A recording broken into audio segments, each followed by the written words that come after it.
Halo Sobat Dunia Seribu Besar, semoga Sobat selalu diberi kesehatan, panjang umur, dan rizki yang melimpah, amin. Sebelum masuk ke alur ceritanya, jangan lupa dukung channel ini ya dengan klik subscribe, like, komen, dan share, terima kasih. Mari kita lanjutkan perjalanan, Ji Hao. Di dalam hutan, 3 magi senior klan ular air hitam dan ular bertanduk mereka dipukuli dengan kejam oleh AP, Trimen, dan Stone. Meskipun mereka hanya bersama 3 dari mereka, AP, Trimen, dan Stone, dengan mudah berada di atas angin dalam pertarungan ini. Ji Xiao sudah sangat ketakutan dan tidak bisa mengambil keputusan, ditambah dengan diserang secara diam-diam oleh monster kurus itu, dia sekarang benar-benar kehilangan sikapnya. Dia dengan gila-gilaan mengayunkan tangan dan kakinya, berjuang dengan seluruh kekuatannya, dengan melakukan itu, dia bahkan menggali lubang besar yang dalam di tanah. Namun, tidak peduli seberapa keras dia mencoba, dia tidak bisa berdiri dan melepaskan diri dari kendali monster kurus itu, yang tetap diam seperti batu, mencengkeram lehernya erat-erat. Di Luo, Toba dan Toao saat ini menjadi sangat berhati-hati, dan tidak akan berani gegabah melancarkan serangan. Ini adalah pertama kalinya mereka menemukan sihir Magus Priest skala besar, yang dilemparkan oleh Magus Priest Southwest Talent yang nyata dan kuat. Ratusan prajurit klan ular air hitam bergegas keluar dari hutan. Mereka melambaikan pedang mereka dan membuat suara seperti mendesis untuk saling berhubungan. Hutan saat ini dipenuhi dengan kabut tebal, yang menciptakan suasana yang sangat aneh. Para prajurit klan ular air hitam itu berlari ke dalam kabut tanpa siap. Kecepatan mereka melambat, begitu mereka masuk ke dalam kabut. Langkah mereka menjadi bingung dan kaki mereka berat, setiap langkah begitu keras, seolah-olah kaki mereka direkatkan. Tawa King Yin datang dari setiap sudut hutan. Seiring dengan suaranya, panah berdebar ke arah para prajurit itu dari segala arah. Setiap panah mengenai tepat di wajah salah satu prajurit klan ular air hitam itu, tidak ada panah yang meleset dari target. Racun yang menempel pada mata panah membuat para prajurit elit itu meleleh menjadi cairan dalam rentang beberapa napas. Situasi saat ini sangat tidak menguntungkan bagi musuh klan ular air hitam. Cara ini berjalan, tidak butuh waktu lama bagi mereka untuk benar-benar dimusnahkan. Ji Xia, teriakan gila datang dari hutan. Ji Mu, yang dikirim terbang oleh Stone sebelumnya, sekarang berjalan keluar dari hutan dengan langkah besar, melambaikan kapaknya. Dengan tubuhnya terbungkus oleh nyala api merah emas yang menyala, dia tampak seolah-olah dia terbakar. Kabut abu-abu di sekitar tubuh Ji Mu dengan cepat menghilang. Kekuatan misterius yang bersembunyi di kabut menjauhkan diri dari Ji Mu karena ketakutan. Garis keturunan gagak api, yang dilewati gagak api emas kuno, sangat berbahaya bagi makhluk misterius di hutan itu. Oleh karena itu, mereka memiliki kekuatan yang besar. Makhluk misterius itu tidak akan berani menyerang Ji Mu secara langsung. Mu, apa semua ini? Ji Xia mengepalkan tombaknya begitu erat sehingga tombak itu bahkan mulai mengeluarkan suara berderit. Kamu mengeroyok dengan monster-monster itu, bahkan musuh bebuyutan klan gagak api kita. Hanya untuk membunuhku. Apakah kamu lupa? Di Southwest Talent, berapa banyak klan yang menghilang di hutan luas ini hanya karena mereka menghabiskan terlalu banyak kekuatan untuk melawan rakyatnya sendiri. Saya tidak perlu menyebutkan banyak, hanya klan Yan Jiao, yang sangat kuat pada saat itu, mereka, suara lembut Ji Xia sekarang dipenuhi dengan kebingungan dan kesedihan. Ji melambaikan kapaknya ke udara dan mengirimkan gelombang api yang besar, yang mengirimkan percikan api kemana-mana dan membelah tanah. Menyebabkan retakan sepanjang 1000 kaki di tanah, dan membakar tanah dan batu di dalam celah. Puluhan anak panah melesat ke arah Ji Mu dari segala arah, namun, semua anak panah dibakar menjadi gumpalan asap, begitu mereka menyentuh api yang menyala-nyala yang melilit tubuh Ji Mu. Simpan pembicaraan Anda, Ji Mu menggeram. Klan gagak api hanya akan menjadi lebih kuat di bawah pimpinan saudara Jisoo. Klan Yan Jiao, saya tahu tentang mereka. Mereka mati hanya karena mereka tidak memiliki kekuatan yang cukup besar untuk mendukung mereka. Apakah klan Bifang kekuatan yang kamu bicarakan? Ji Xia menggeram kasar. Kami adalah keturunan dari gagak api emas, orang-orang dari klan gagak api. Mengapa kita harus memberikan pemerintahan kepada orang luar yang tidak dapat diandalkan dan membiarkan mereka memutuskan nasib kita? Ji Mu tetap diam, mendekati Ji Xia selangkah demi selangkah. Kulitnya perlahan berubah menjadi transparan, di bawahnya, sepertinya ada lava yang mengalir. Tanah yang dia lalui dengan cepat berubah menjadi lava, menyebarkan kabut abu-abu tebal sejauh bermil-mil. Jimu berjalan hampir 1 mil ke depan, mendekati Jixia, lalu berteriak, "Di Luo, teman lamaku. Ayo, mari kita selesaikan dia bersama." Saudara Jisoo menyakitinya dengan parah beberapa bulan yang lalu, dia belum sepenuhnya pulih. Ayo bunuh dia bersama, sekarang. Berhenti sejenak, wajah Jimu berputar, dan berkata dengan senyum mengerikan, "Saya berasumsi bahwa Anda belum bertemu wanita Jixia.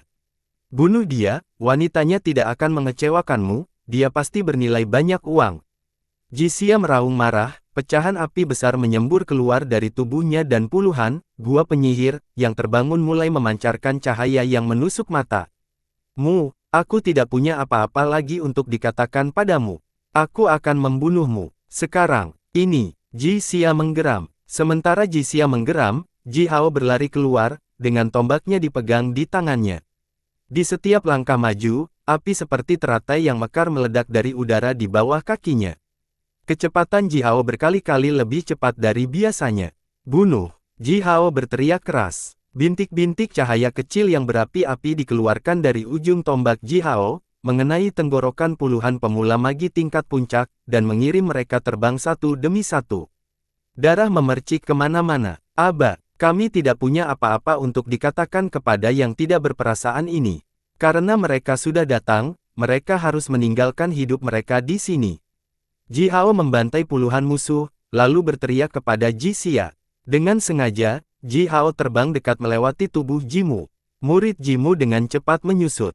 Dia mengangkat kapak dan menebas ke arah Ji Hao tanpa sadar, sambil berteriak, "Ji Hao, kamu cukup sulit untuk dibunuh." Nyala api yang menyembur keluar dari kapak hendak menelan tubuh Ji Hao. Namun, saat berikutnya, suara tajam datang dari bahu Ji Hao. Mark Crow, yang berdiri kokoh di bahu Ji Hao, tiba-tiba memperluas tubuhnya, dan menghancurkan cakarnya yang panjangnya setinggi puluhan kaki dengan keras di atas kapak. Bang! Diikuti oleh ledakan besar, Jimu berteriak dan terhuyung-huyung mundur. Dia tidak tahan dengan kekuatan luar biasa Mark Crow. Pada saat yang sama, monster kerangka, yang diam-diam menunggu di samping untuk kesempatan, bergegas. Dia menekan cakar tulangnya yang besar di tubuh Jimu. Jimu langsung berteriak, dan segera, darah bercampur dengan potongan-potongan organ dalam, menyembur keluar dari mulutnya. Meskipun tampak seolah-olah kerangka itu hanya mendorongnya dengan lembut, Jimu merasa seperti sedang dihancurkan oleh puluhan gunung besar. Jixia. Jimu meratap, mengambil sepotong batu giok merah tua dari tas, melilit pinggangnya, dan menghancurkannya. Panggilan burung yang tajam kemudian datang dari potongan batu giok. Bersamaan dengan itu, tubuh Jimu berubah menjadi aliran cahaya berapi-api dan bergegas tinggi ke udara, dan menghilang dalam sekejap mata. Sayang sekali, Ji Hao melihat ke langit dan berkata, sebagai orang dari klan Gagak Api, dia menggunakan harta karun klan Bifang untuk menyelamatkan hidupnya sendiri. Apa yang bisa lebih tidak tahu malu dari ini? Mark Crow menghaluskan bulunya dan memelototi cahaya berapi-api redup, yang sekilas melintasi langit. Seperti yang dikatakan Ji Hao, seorang anggota klan Gagak Api menggunakan alat penyelamat nyawa yang dibuat Bifang klan Magus Pries, tidak ada yang lebih tidak tahu malu, dan bisa membuatnya lebih marah dari ini. Blackwater Jiao berdiri di atas kepala ular bertanduk dan dengan khawatir melihat sekeliling. Kenapa kakek belum datang? Apa yang terjadi padanya? Di Luo, yang berdiri di dekat Blackwater Jiao juga melihat sekeliling dengan sedih. Tiba-tiba, dia menjerit dan mengeluarkan embusan angin cian yang tajam dari matanya yang tegak, bergegas menuju Jixia, bersama dengan Toba dan Toao. "Kamu, orang barbar yang menunggang ular. Ayo bunuh orang ini." Sambil bergegas, Di Luo tertawa mengerikan dan berteriak, "Aku ingin melihat seperti apa wanitanya." Ji Hao mengangkat tombaknya, menusuk puluhan prajurit klan ular air hitam lainnya sampai mati, lalu mengayunkan tombak ke arah jantung Di Luo dengan tangan di belakang punggungnya. Di lembah lain, gagak api berkaki tiga membubung di udara, memuntahkan api, yang semurni glasir berwarna, ke arah ular bertanduk raksasa. Panas besar dari nyala api melelehkan pegunungan yang dikesampingkan dan membakar potongan-potongan hutan menjadi abu. Ular bertanduk saat ini melingkar di tanah, memancarkan cahaya biru dari tanduknya dan menangkis api gagak api. Sementara itu, hembusan angin dingin biru tua bertiup dari mulut ular bertanduk itu, menyerang gagak api dari segala arah. Gagak api diam-diam melayang di udara dengan cahaya merah yang menjulang muncul dari bulu hitamnya. Di tepi setiap bulu, beberapa simbol mantra berkedip dan memercikkan percikan api, lalu menghilang dengan cepat. Hanya dengan panas yang dipancarkan dari bulu-bulu itu, gagak api mampu membubarkan semua angin dingin itu. Haha, Ji Zuo tertawa terbahak-bahak. Dia memegang perisai berbentuk aneh, terbuat dari tengkorak binatang buas, di tangan kirinya dan tongkat tulang besar di tangan kanannya. Tubuhnya terbungkus api yang menyala-nyala, yang membuatnya terlihat seperti dewa yang berapi-api, setiap gerakannya menghasilkan nyala api yang mengerikan. Blackwater Gui, haha, kamu salah satu teman lamaku. Apakah Anda ingat Aba dan paman Anda? Akulah yang membunuh mereka. Ji Zuo melambaikan tongkat tulangnya dan melemparkan aliran api secara acak, sambil memprovokasi musuhnya. Wajah pucat mematikan dari Blackwater Gui hampir membiru. Di tangannya, ada tongkat tulang pendek hitam, dan di kulitnya banyak tato ular menggeliat seolah-olah mereka masih hidup. Embusan angin besar bertiup keluar dari tubuhnya, segera setelah itu, awan besar kristal es biru tua dengan cepat muncul dari udara dan segera mengembun menjadi beberapa dinding es di depannya. Biasanya, dinding es Blackwater Gui sangat kokoh, bahkan puluhan magi senior biasa dengan kekuatan gabungan mereka tidak bisa melukai bahkan sedikit dinding esnya. Namun, Ji Zuo terlalu kuat. Hanya dengan sedikit pukulan, Ji Zuo menghancurkan beberapa dinding es setebal puluhan kaki. Setiap saat, Blackwater Gui melepaskan ratusan dinding es dan melindungi dirinya ke segala arah, namun, Ji Zuo melambaikan tongkat tulangnya 1000 kali dalam momen yang sama. Dinding es terus-menerus hancur. Ji Zuo sangat bersemangat, bahkan mulai meraung dan mengutuk. Api tebal, seperti lava mulai bersirkulasi di seluruh tubuhnya, memancarkan cahaya yang menembus mata dan menghasilkan panas yang lebih besar. Dia dirangsang oleh pertarungan dan melepaskan semua kekuatannya, bahkan tubuhnya yang kokoh membengkak lebih besar. Diikuti oleh ledakan teredam, tongkat tulang besar itu menembus puluhan dinding es dan langsung mengenai dada Blackwater Gui. Seketika, Gui melolong. Tubuhnya yang kurus dikirim terbang dan dadanya berlubang. Kulitnya yang pucat dengan cepat memerah, dan gumpalan lava menyembur keluar dari setiap pori-porinya. Hah, air hitam, kamu. Ji Zuo mengangkat tongkat tulang dan tertawa bangga.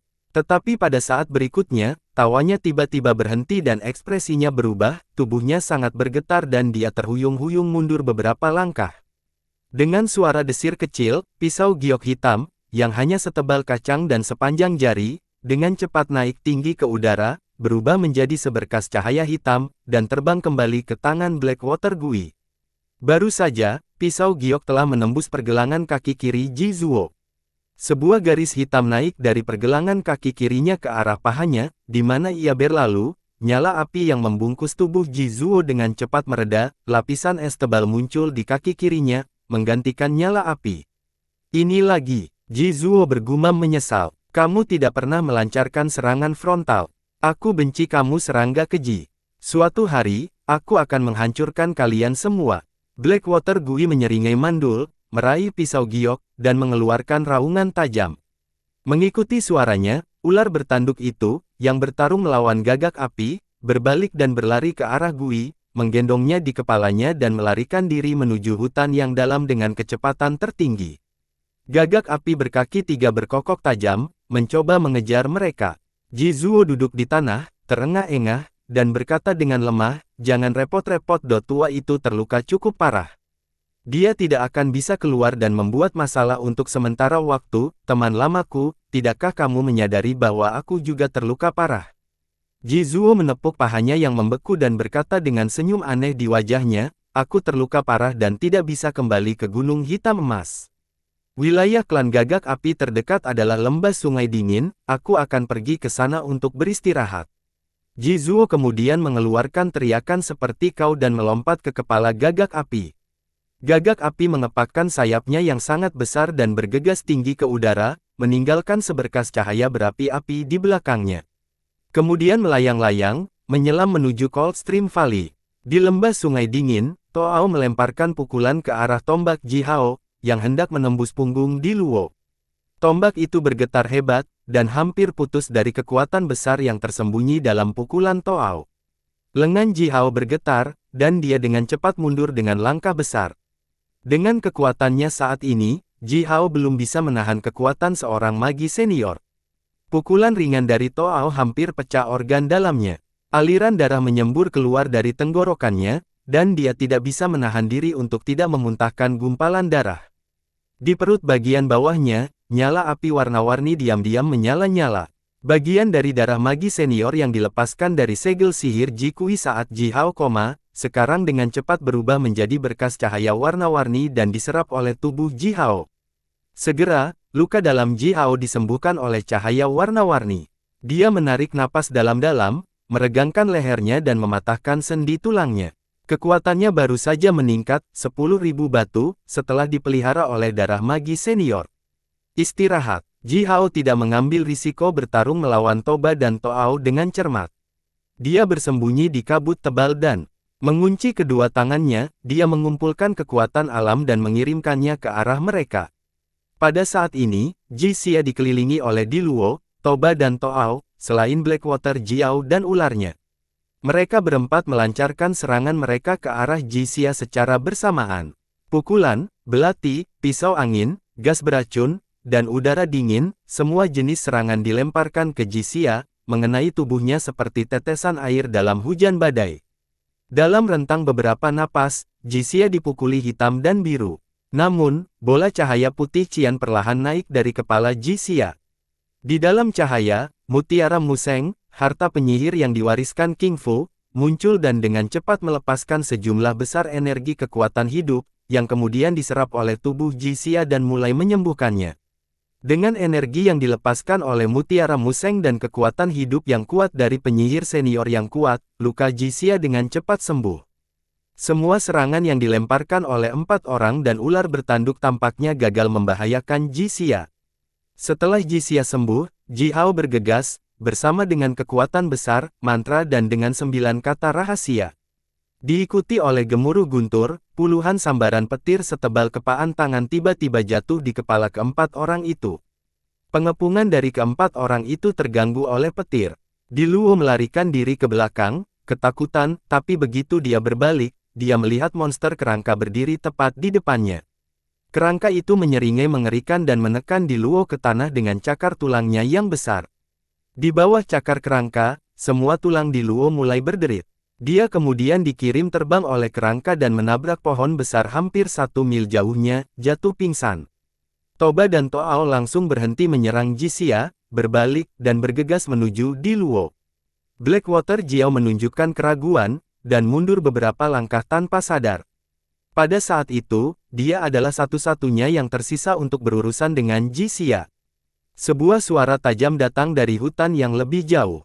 Wajah Blackwater Jiao tiba-tiba menjadi pucat sesat ketika dia mendengar suara itu. Apakah kakek kalah? Kepada siapa? Siapa? Mundur, mundur. Ini jebakan. Sialan Jimu. Beraninya kamu berbohong padaku, teriak Blackwater Jiao. Blackwater Jiao kemudian melompat ke kepala ular itu dan mencoba melarikan diri, namun, sebelum dia bisa masuk ke hutan, 3 duri hidup dan mati, hitam melintasi kabut tebal, dan menembus tubuh Blackwater Jiao dan ular bertanduknya. Blackwater Jiao melolong hebat, dan wajahnya langsung menjadi gelap. Rei, kembali, mundur. Dia berteriak karena panik, dan kemudian berlari ke hutan dengan ratusan prajurit ular air hitam yang tersisa. Sekarang, penyergapan yang direncanakan dengan baik telah gagal total. Ji Hao berteriak, mengejar ke hutan di bawah naungan Mark Crow. Larut malam, api unggun berkobar di lembah sungai dingin. King Fu, memegang tiang bendera yang terbuat dari tulang putih, dengan pita putih panjang yang diikatkan di atasnya, dengan lembut berjalan mengelilingi lembah sungai dingin seperti peri yang hanya muncul pada malam hari. Dia melambaikan tiang bendera dan membisikkan mantra kuno dan misterius, mengirim makhluk-makhluk misterius di hutan itu kembali ke tempat mereka berasal. Monster hitam kurus dan monster kerangka putih, keduanya yang terkuat di antara makhluk misterius, menggumamkan sesuatu. Mereka telah memakan darah dua binatang raksasa, mereka berjalan dengan puas ke dalam kabut dan menghilang perlahan. Embusan angin puyuh bertiup ke segala arah. Gumaman bergema di udara. Pembantaian gila yang terjadi di Coldstream Valley malam ini, merangsang makhluk misterius terdekat yang belum tenang dari keributan itu. Di atas api unggun yang menyala-nyala, hampir 100 kaki, ular bertanduk berkulit sedang dipanggang. Daging ular putih bersih mendesis, tetesan besar lemak jatuh terus-menerus ke dalam api, memancarkan aroma yang sangat menarik. Ji Hao dengan senang hati duduk di samping api unggun, melahap sepotong besar daging ular di tangannya. Stone sedang duduk dengan tenang di sebelah Ji Hao. Setiap kali Ji Hao menghabiskan sepotong daging ular, dia menghancurkan tulangnya untuk Ji Hao. Setelah tulangnya hancur, sumsum tembus pandang yang berkilauan merembes keluar, bersama dengan aroma yang kental. Ji Hao kemudian membuka mulutnya, menangkap sumsum yang jatuh, yang mengandung energi kekuatan hidup dan kekuatan internal yang besar, dan menelannya. Di perut bagian bawah Ji Hao, nyala api warna-warni untuk sementara berhenti mengubah darah magi senior, sebaliknya, ia bekerja keras untuk mengubah kekuatan dan energi yang terkandung di dalam tubuh ular. Ketiga ular bertanduk itu sekuat penyihir senior biasa, otot dan darah mereka mengandung sejumlah besar kekuatan, yang sangat bermanfaat bagi Ji Hao. Setelah menghabiskan porsi daging ular lainnya, Ji Hao berdiri, meregangkan tubuhnya dan perlahan melakukan rutinitas seni bela diri, seolah-olah tidak ada orang lain yang hadir di sana. Berkas cahaya warna-warni bersirkulasi melalui tubuhnya secara bersamaan dengan panas yang luar biasa. Ji Hao merasa sangat panas, dan keringat terus mengalir ke tubuhnya. Setelah menyerap sebagian dari kekuatan yang terkandung di dalam tubuh ular, kekuatan fisiknya semakin meningkat. Sendinya retak saat dia bergerak dan membuat suara seperti gemerincing logam yang halus. Stone, awasi daging ular ini untukku. Ini adalah penghargaan dari kakek, dan aku tidak akan menyia-nyiakannya sedikit pun. Kata Ji Hao sambil dengan senang hati melihat daging ular. Dia hanya membutuhkan 2 hari untuk menelan semua daging dan menyerap kekuatan yang terkandung di dalamnya. Pada saat itu, kekuatannya pasti akan meningkat ke tingkat yang lain. Stone menanggapi dengan suara teredam, memutar kepala batunya yang besar untuk mengamati daerah itu. Sepertinya, tidak peduli siapa yang mendekati daging ini, dia akan mengirim orang itu terbang. Di dekat api unggun lainnya, Ji Zuo duduk di tanah dan bersandar pada batu raksasa, salah satu kakinya tertutup lapisan es yang tebal. Dia menyipitkan matanya, menatap Ji Xiao yang berlutut di depannya dan tampak seolah-olah dia tidak akan berani bergerak sedikit pun. Ji Zuo sedang mengutak-atik sepotong emas, yang ditemukan di sungai. Di tangan Ji Zuo, potongan emas yang keras dengan cepat berubah bentuk, seolah-olah itu adalah potongan tanah liat. Xiao, mengenai garis keturunan, leluhur sepupunya adalah saudara kelimaku. Setelah beberapa saat hening, Ji Zuo berkata dengan suara rendah, mempertimbangkan ini, kami adalah kerabat dekat. Ji Xiao berlutut di tanah, gemetar, dan berkeringat. Adik laki-lakiku itu, Xiao Wu, apakah kamu tahu bagaimana dia mati? Ji Zuo menatap langit berbintang dan melanjutkan, itu 600 tahun yang lalu, untuk menyelamatkan tambang yang menghasilkan tembaga api, saudara laki-laki saya bertarung melawan 5.000 prajurit klan ular air hitam bersama dengan 300 anggota klan kami. Dia membunuh 850 musuh, kelelahan dan akhirnya terbunuh. Saat berbicara, Ji Zuo tiba-tiba melemparkan potongan emas ke arah kepala Ji Xiao. Kepala penyihir senior sangat keras.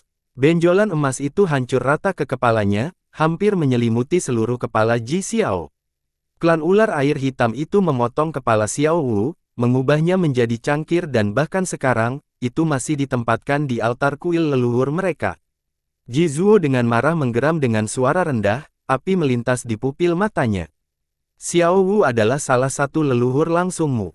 Kepalanya masih ditempatkan di altar kuil leluhur klan ular air hitam, dan kamu berkolusi dengan ular keji itu dan menyerang anggota klanmu sendiri. Ji Hao, setelah mengisi perutnya dengan daging ular, perlahan berjalan mendekat dan berdiri di samping Ji Zuo dengan tangan disilangkan di dadanya, dan dengan dingin menatap Ji Xiao. Ji Xiao melirik Ji Hao, mencabut kepingan emas datar dari kepalanya, dan berteriak dengan suara serak, tapi Ji Hao membunuh Hu. Putra satu-satunya, Hu ingin membunuhku. Aku bersumpah kepada jiwa leluhur, Hu, Feng, dan Sui, mereka bertiga berkolusi dengan Jiang Sue dan mencoba membunuhku. Paman Xiao, apakah aku terlihat seperti idiot yang hanya menunggu orang lain memenggal kepalaku ketika seseorang mencoba membunuhku? Ji Hao memandang Ji Xiao, yang memerah, setengah malu dan setengah marah. Ji Xiao membuka mulutnya tetapi tidak mengatakan apa-apa. Kamu tahu Hu akan membunuhku, bukan? Ji Hao melanjutkan dengan wajah tenang. Ji Xiao tetap diam, namun, wajahnya yang terdistorsi menunjukkan bahwa Ji Hao mengatakan yang sebenarnya. Kakek, Paman Xiao tahu tentang fakta bahwa Hu berkolusi dengan orang luar dan mencoba membunuhku, tetapi dia tidak menghentikan putranya sendiri. Saya membunuh Hu untuk membela diri, dia kemudian berkolusi dengan musuh bebuyutan klan Gagak Api kami dan mencoba membunuh saya, Aba, dan Ama. Apa yang diberikan klan Bifang padanya untuk ini? Ji Hao melanjutkan sambil menatap wajah Ji Xiao yang pucat dan gelap. Ji Zuo menarik napas dalam-dalam, mengambil batu dari tanah dan memukul kepala Ji Xiao, berteriak, apa yang diberikan klan Bifang untukmu untuk ini? Batu itu hancur menjadi debu di kepala Ji Xiao. Ji Xiao kemudian bergumam, begitu kita membunuh saudara Xia, klan ular air hitam kan melepaskan Jiang Sue. Putra Jimu akan menikahi Jiang Sue alih-alih Jiwu, dan salah satu saudara perempuan Jiang Yao akan menjadi istriku dan melahirkan anak-anakku. Jisoo telah mengubah dirinya menjadi anjing dari klan Bifang, dan kamu berencana untuk mendapatkan wanita klan Bifang sebagai istrimu. Lalu mulai sekarang, haruskah klan Bifang memerintah tanah suci klan Gagak Api kita, atau haruskah itu klan kita sendiri? Kata Ji Hao sambil tertawa mengejek. Baik Ji Zuo dan Ji Xiao tidak mengatakan apa-apa. Ji Hao memandang Ji Xiao dan melanjutkan perlahan, kamu berkolusi dengan orang luar dan mengkhianati klan kita sendiri. Paman Xiao, kamu akan mati karena kesalahanmu. Ji Xiao gemetar hebat, lalu dengan marah melompat dari tanah, mengarahkan jarinya ke Ji Hao dan berteriak, apa katamu? Kecil, kualifikasi apa yang kamu miliki untuk memutuskan apakah aku harus mati atau tidak? Apakah Anda salah satu orang Majus yang lebih tua? Apakah Anda salah satu Magus Pries? Bagaimana Ji Xia mendidikmu? Semua titik akupuntur Magus Ji Xiao yang terbangun diblokir oleh King Fu dengan duri hidup dan mati, tepat setelah dia ditangkap. King Fu juga mengurangi kekuatan fisiknya dengan obat khusus, oleh karena itu, Ji Xiao sekarang tidak berbeda dengan anggota klan biasa. Ji Hao melemparkan pukulan ke wajah Ji Xiao, dengan mudah menjatuhkannya, meraih lehernya, dan berjalan menuju lembah yang dalam. Kakek, apakah aku benar? Tidak peduli mengapa Paman Xiao melakukan semua ini, dia harus mati untuk dosa-dosanya. Jadi, dia harus mati. Bagaimanapun, kita harus mengikuti aturan leluhur kita, kata Ji Hao dengan suara dingin saat dia berjalan. Ji Xia berdiri dengan cepat di samping api unggun, mencoba menghentikan Ji Hao. Dia masih memikirkan persahabatan antara Ji Xiao dan dirinya sendiri, dan dia tidak tahan membunuh Ji Xiao seperti ini. Bagaimanapun, Ji Xiao adalah penyihir senior yang kuat. Di Southern Wasteland, setiap senior magus adalah kekuatan yang sangat berharga. Namun, King Fu muncul di depan Ji Xia, membuka tangannya dan menghentikannya.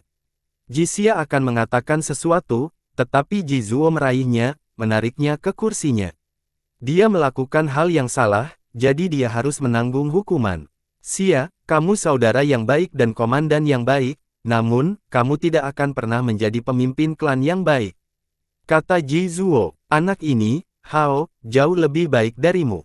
Di ujung lembah, Ji Hao memaksa Ji Xiao untuk menghadap pegunungan hitam emas dan berlutut. Ji Xiao mencoba berjuang dan melawan beberapa kali, namun, titik akupuntur magusnya disegel dan kekuatan fisiknya berkurang oleh obat King Fu, dia tidak pernah bisa melepaskan diri dari kendali Ji Hao. Dia berlutut menghadap pegunungan emas hitam, 10.000 mil jauhnya. Emosinya bergerak, dia melolong ke arah langit karena malu dan marah.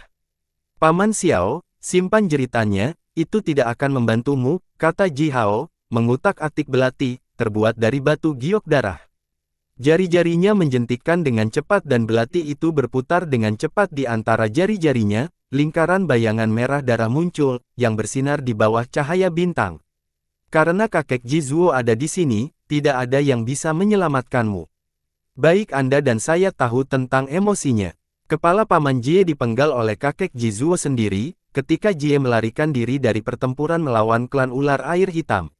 Ji Hao menepuk bahu Ji Xiao dan berkata dengan nada jujur, kesalahan yang kamu buat jauh lebih serius daripada melarikan diri dari pertempuran. Ji Xiao tersentak, dan berkata dengan suara gemetar, Hao, semua ini karena Hu. Mengapa Anda membunuhnya? Memang, dia mencoba membunuhmu, tapi tidak bisakah kamu melukainya dan memperingatkannya? Mengapa kamu harus membunuhnya? Karena dia tidak menunjukkan belas kasihan ketika dia mencoba membunuhku, kata Ji Hao dingin, sambil menatap Ji Xiao dengan senyum mengejek di sudut mulutnya. Pamanku tersayang, apakah kamu tidak menyadarinya? Masalah antara Anda dan saya bukan karena Hu.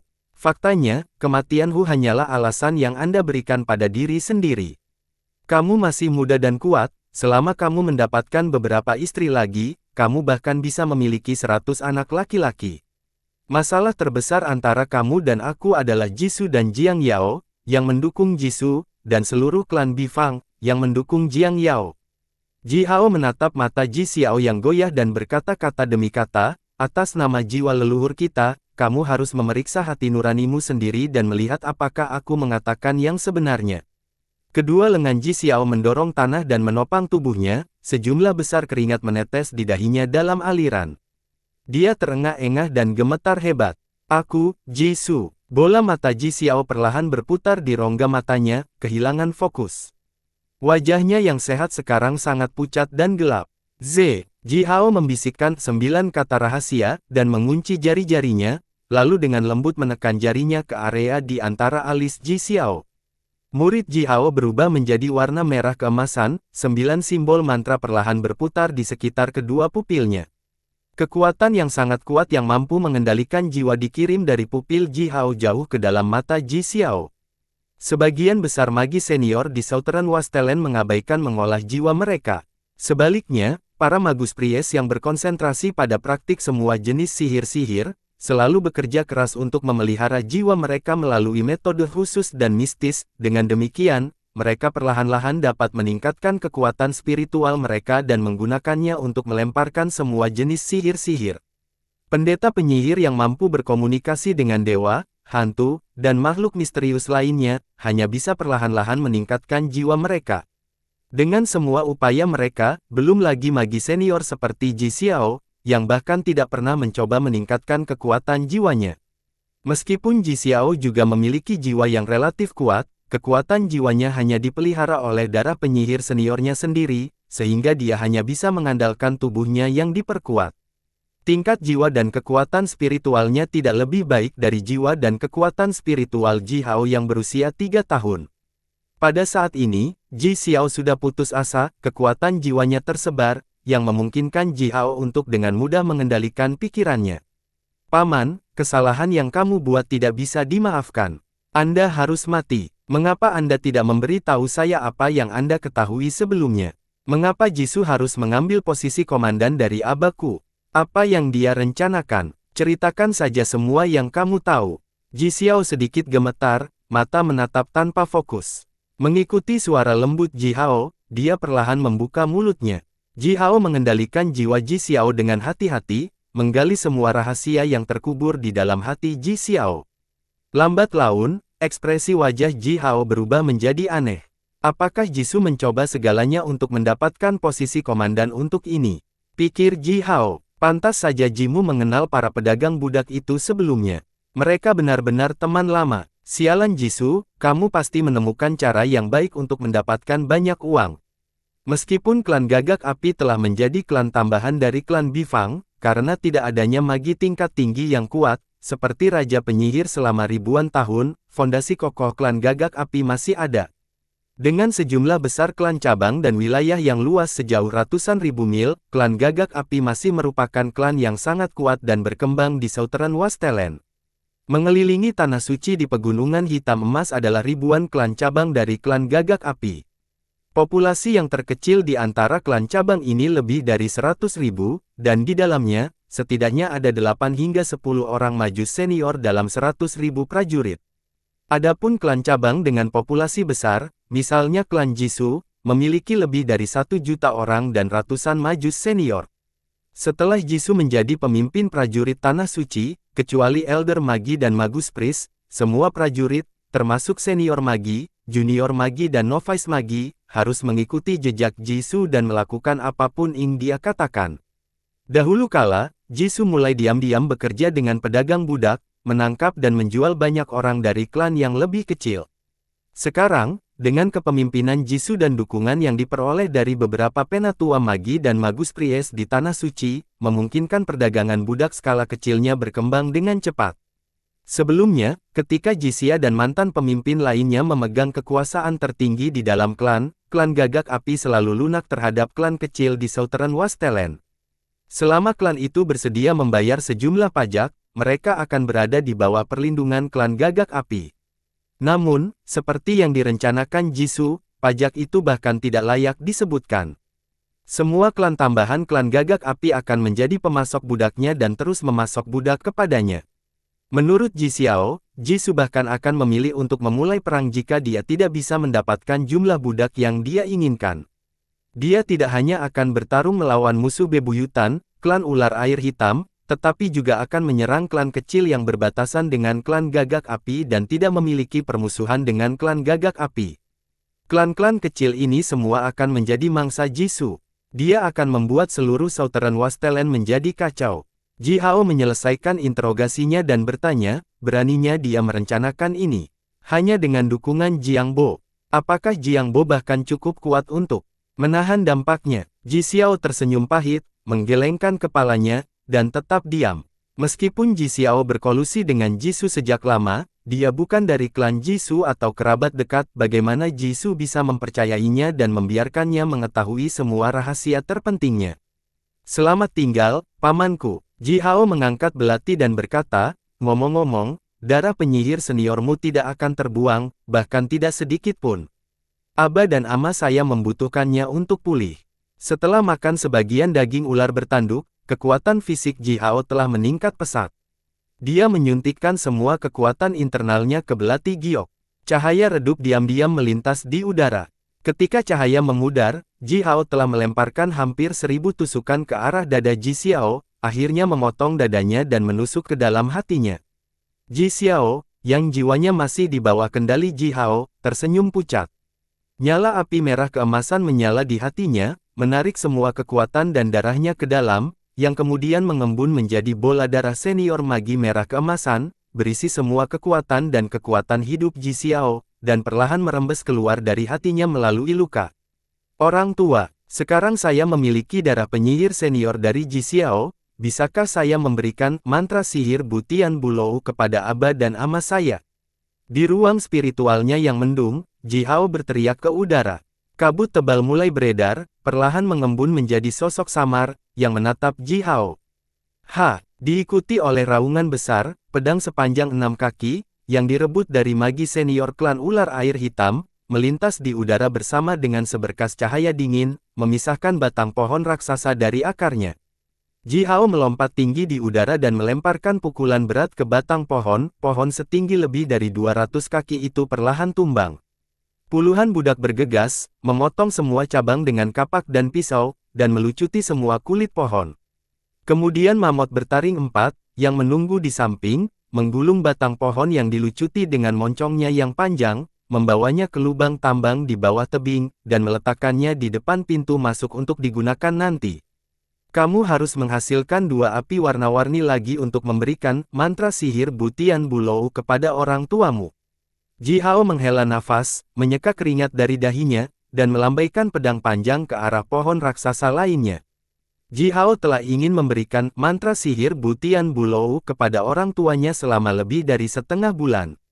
Sejak dia mendapatkan semua darah penyihir senior Ji Xiao beberapa hari yang lalu, dia ingin memberikan mantra sihir lebih banyak lagi kepada mereka. Namun, rencananya gagal setelah mendengarkan kata-kata pria misterius itu. Untuk berlatih mantra sihir Butian Bulou, membutuhkan api warna-warni, identik dengan yang ada di perut bagian bawah Ji Hao, sebagai pemicu. Pria misterius itu hanya memiliki 1 api warna-warni, yang sudah diberikan kepada Ji Hao. Kecuali Ji Hao dapat meningkatkan latihannya pada mantra sihir Butian Bulou ke tingkat puncak dan menghasilkan api warna-warni lainnya dengan nyala apinya sendiri, dia tidak akan pernah bisa memberikan mantra yang kuat dan magis ini kepada orang lain. Adapun mantra dan dengan 9 kata rahasia yang diciptakan oleh Ji Hao di kehidupan sebelumnya, itu benar-benar berbeda dari semua jenis sihir-sihir lain yang dipraktikkan oleh penyihir Wastelen Selatan. Ji Hao tidak tahu tentang bagaimana menjelaskan dengan jelas asal-usul mantra dan dengan 9 kata rahasia kepada orang tuanya. Ketika dia masih kecil, dia mencoba mendiskusikan kekuatan magis mantra dan dengan 9 kata rahasia dengan King Fu. Namun, King Fu bahkan tidak bisa memahami kesatuan surga dan manusia yang merupakan teori paling dasar dari mantra dan oleh karena itu, dia tidak bisa menyampaikan mantra dan dengan 9 kata rahasia kepada orang tuanya. Orang-orang Majus dan Magus Pries Selatan memiliki sistem pengetahuan dan metode praktik mereka sendiri. Jadi, saya harus berlatih lebih keras. Untuk hidup dengan baik di Wastelen Selatan ini, aku harus menjadi lebih kuat dan lebih kuat. Gumam Ji Hao di benaknya. Dia tidak bisa meningkatkan kekuatan Ji Xia dan King Fu dengan mantra sihirnya, sebaliknya, dia hanya bisa meningkatkan dirinya sebanyak mungkin. Darah penyihir senior Ji Xiao diserap oleh tubuh Ji Hao. Sebuah bola seukuran kepala manusia dari darah senior magi melayang di atas api warna-warni di perut bagian bawah Ji Hao, sinar kuat dari lampu warna-warni terus bersirkulasi di tubuh Ji Hao dan meningkatkan kekuatan fisiknya. Ji Hao menekan keinginan untuk maju, menjaga kekuatan garis keturunannya agar tidak meledak, dan hanya berkonsentrasi untuk meningkatkan kekuatan fisiknya. Dia menarik napas dalam-dalam dan perlahan memicu kekuatan internalnya. Untaian kekuatan internal yang sangat murni bersirkulasi melalui otot dan pembuluh darah di lengan Ji Hao dan dimasukkan ke dalam pedang di tangannya. Seiring dengan suara desir yang tajam, cahaya menyilaukan melintas di sepanjang ujung pedang. Ji Hao menahan napas dan mengayunkan pedang, pohon besar lainnya, yang membutuhkan 5 orang untuk melingkarkan lengan mereka di sekelilingnya, dipotong menjadi 2. Hanya dengan sedikit tendangan dari Ji Hao, batang pohon perlahan jatuh dengan suara berderit. Panggilan burung yang keras datang dari langit. Puluhan rok badai angin mengepakkan sayap mereka dan menyelam turun dari langit. Berdiri di punggung Windstorm Rocks itu, adalah regu prajurit klan Gagak Api bersenjata, tergantung di cakar mereka, adalah sangkar besar yang ditenun dari tanaman merambat, dipenuhi dengan budak muda dan kuat. Ji Ying, Ji Lang, dan Ji Bao berdiri di tanah, melambai dan berteriak ke arah Windstorm Rocks itu, mengarahkan mereka ke tempat pendaratan. Burung-burung raksasa itu dengan lembut meletakkan kandang, lalu perlahan mendarat di tanah. Sekelompok prajurit klan Gagak Api lainnya, yang menunggu di dekatnya, bergegas, merobek kandang dan mengusir para budak. Beberapa budak yang sangat kuat dan sulit diatur mulai berteriak dan mencoba melawan segera setelah mereka keluar dari kandang. Puluhan tombak panjang langsung menghantam tubuh mereka, menjatuhkan mereka ke tanah, sementara mereka tanpa henti berjuang, gemetar, dan menangis. Ho, ho, di luar lembah aliran dingin, lebih dari 100 prajurit klan Gagak Api mengendarai semua jenis binatang yang dikontrak dan menyapu melewati pintu masuk lembah. Pemimpin pasukan memegang tombak panjang, dengan bendera seluas 1 kaki persegi diikat di atasnya, yang berkibar tertiup angin. Dilukis di bendera itu adalah totem dari Gagak Api emas 3 kaki kan Gagak Api. Di kedua sisi lembah, tembok setinggi lebih dari 200 kaki dibangun. Berbeda dengan tembok lama, yang dibangun dengan kayu gelondongan dan lumpur beberapa hari yang lalu, 2 tembok baru ini dibangun dengan batu-batu raksasa, dan lava dituangkan ke celah-celah di antara batu-batu, menggabungkan batu-batu itu menjadi satu. Fungsi pertahanan dari 2 tembok baru ini 10 kali lebih baik daripada tembok lama yang terbuat dari kayu gelondongan dan lumpur. Dindingnya dihiasi dengan prajurit klan Gagak Api. Sekarang, jumlah prajurit elit yang menjaga lembah di tembok lebih dari 3.000. Ting, ting, suara pukulan logam terus-menerus terdengar dari salah satu gua. Api besar menyembur keluar dari gua, membakar semua tanaman dalam keliling ratusan mil menjadi abu. Sebuah bengkel dibangun di salah satu gua oleh ratusan prajurit klan Gagak Api. Sejumlah besar bahan logam diangkut ke lembah Cold Stream dari klan cabang terdekat. Di bengkel, pengrajin klan Gagak Api sibuk menempa semua jenis alat, pedang dan kapak berat untuk penebang, palu dan pahat bengkok untuk membuka poros ranjau, serta alat lain yang membutuhkan. Semua alat itu terus ditempa selama beberapa hari terakhir. Di masa lalu, Coldstream Valley hanya memiliki beberapa ribu budak tua atau lemah yang dikirim dari Springs Mountain, namun, dalam beberapa hari terakhir ini, 30.000 budak yang kuat dikirim ke lembah dari setiap klan cabang terdekat. Di bawah tebing di sisi utara lembah, 20 poros tambang dibuka dalam satu baris. Budak sedang menambang sambil menyanyikan lagu kerja dengan keras. Masing-masing batang kayu yang dilucuti itu dipotong menjadi 3 bagian, dikirim ke poros tambang, dan digunakan untuk menopang atap poros. Keranjang tanah dan batu yang dicampur dengan sejumlah besar potongan emas dan batu giok dikirim keluar dari poros tambang. Budak yang lemah dan tua berkumpul di samping sungai dingin, dengan hati-hati mengambil potongan emas dan giok. Tambang di bawah lembah Coldstream ini sangat kaya dan langka.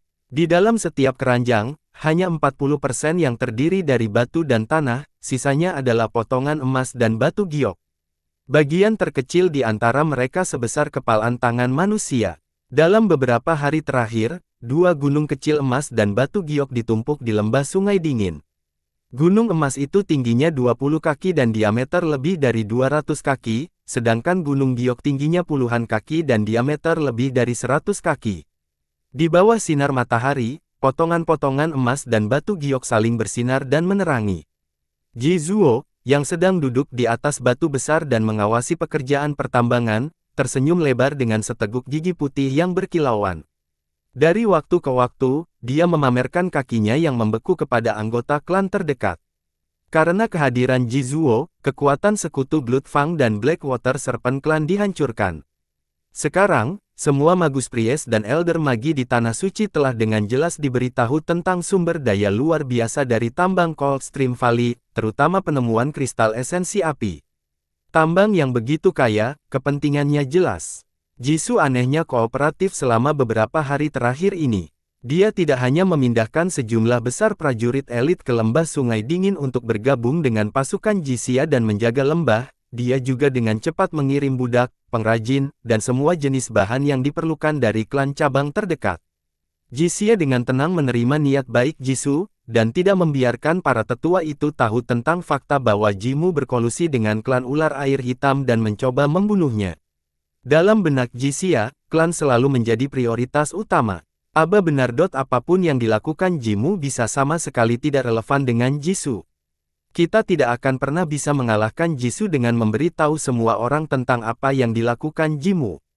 Dia hanya perlu membunuh Jimu tanpa perasaan, dan dengan mudah menyalahkan segalanya padanya. Daripada ini, mengapa kita tidak diam sebentar dan mendapatkan keuntungan yang sebenarnya, pikir Ji Hao. Ji Hao tersentak, berbalik untuk melihat lembah Sungai Dingin. Saat ini, Coldstream Valley dijaga oleh 20.000 prajurit elit yang berasal dari setiap klan cabang, dan 10.000 budak bekerja keras di tambang. Lembah ini telah menjadi benteng klan Gagak Api yang paling kuat. Sambil tersenyum, Ji Hao mengayunkan pedang ke belakang, memotong pohon raksasa lainnya menjadi 2. Ribuan mil jauhnya, di dalam hutan yang dalam, Jiang Yao berdiri di atas kepala burung Bifang dan perlahan turun dari udara. Wajahnya yang cantik bengkok seperti hantu. Bersambung.